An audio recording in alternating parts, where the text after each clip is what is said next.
This was during the summer, so about a month later, my mother, who loved piano music, she loved Nat King Cole, Cole Porter, she loved Liberace.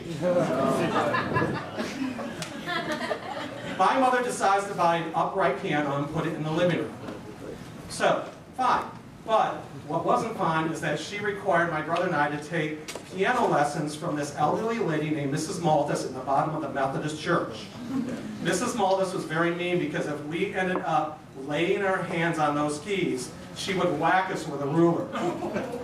Couldn't do that now, but she would whack us with the rulers, and we had to play all these stupid little songs and stuff, and I wanted to play the more popular things, like Debbie Boone's You Light Up My Life. Well, anyway, we were sitting at dinner not too long after that, and my mother, as encouragement at the dining room table, said, I have a surprise for this whole family. Oh my God, this is great. This is, she goes, I have got tickets for all of us to go see Liberace. Now, mind you, this is the first concert I ever been to.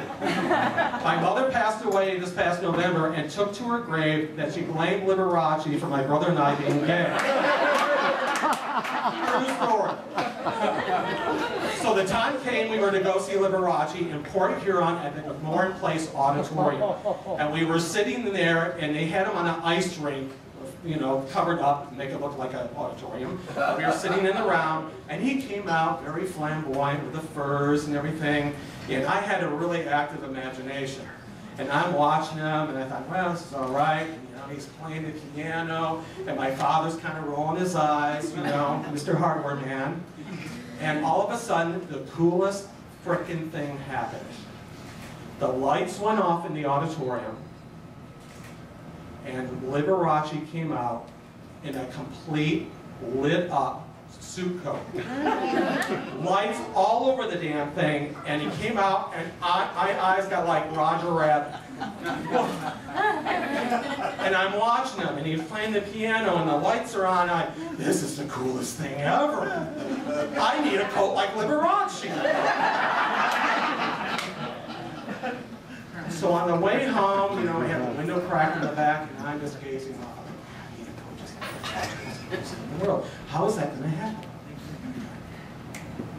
God. My parents were going to have a game night in their house in a week, a bridge party, where they all played cards in the living room. About 30 people would be there drinking, smoking, and playing cards.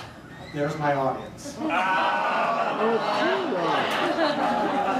So, 2 days later when we got home, my mother went to the store, the grocery store, and left me and my brother at home. I went into my father's closet and got his suit coat. And because he owned a hardware store, we had every tool and everything that you needed. I went in the basement and I poked holes through that. I got into the Christmas decorations, and I strung Christmas tree lights through the whole damn house. I thought, I got the audience, I got the prop, and I got me, and I'm ready to go. I worked on that. I didn't tell anybody what I was doing. I went up to the garage to make sure I had a long enough extension cord to reach from the hallway into the living room.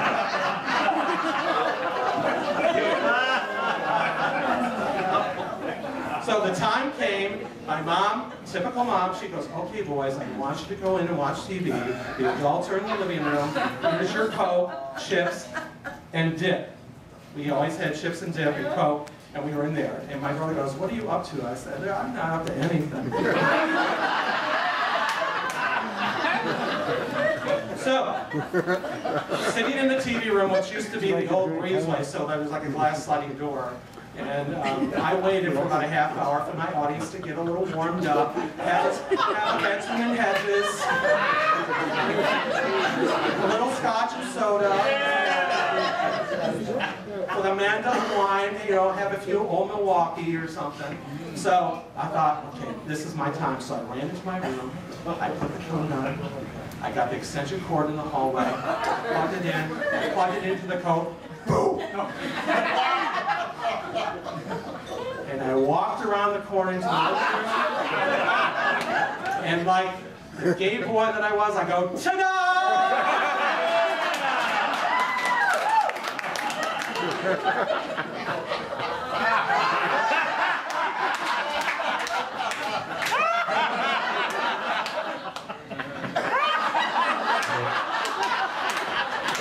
I literally stopped time.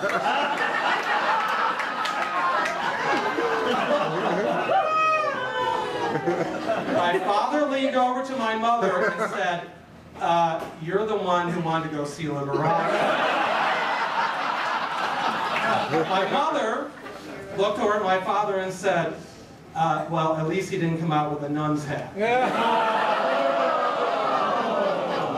There was a few rounds of applause, but it's something that I'll never forget. And as we go through our life, we try on many hats. And sometimes we stumble, sometimes we change them, sometimes it's good, but we find what fits us best. And as my we have a light that illuminates from all of us. And it shows that warmth to everybody that we come in contact with.